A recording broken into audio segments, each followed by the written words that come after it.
guys, luto tayo ng kakaibang adobo. On my frying pan, budburan na natin yan ng brown sugar.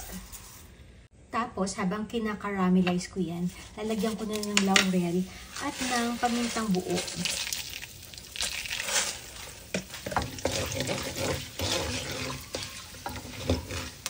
At pag nag-brown na ang ating ayan, sugar niya, lagay na natin ang ating farina.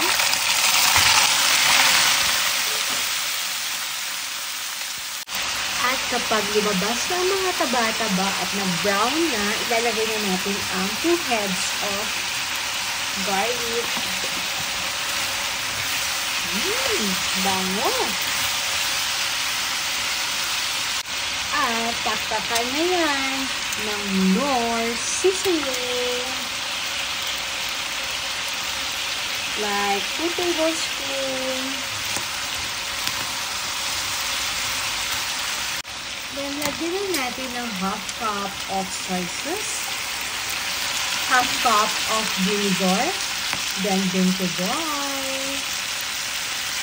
After simmering, I'm going to add garlic powder. I'm using here McCormick.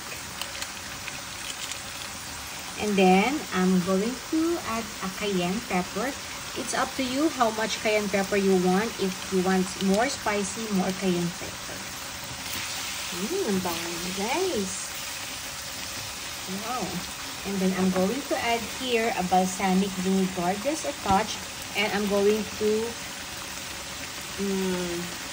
simmer it and magko-concoction tayo. I-reduce natin yung kanyang liquid.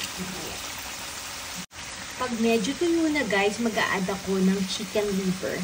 This is like 1 kilo. And then, wag nyo munang i-stir.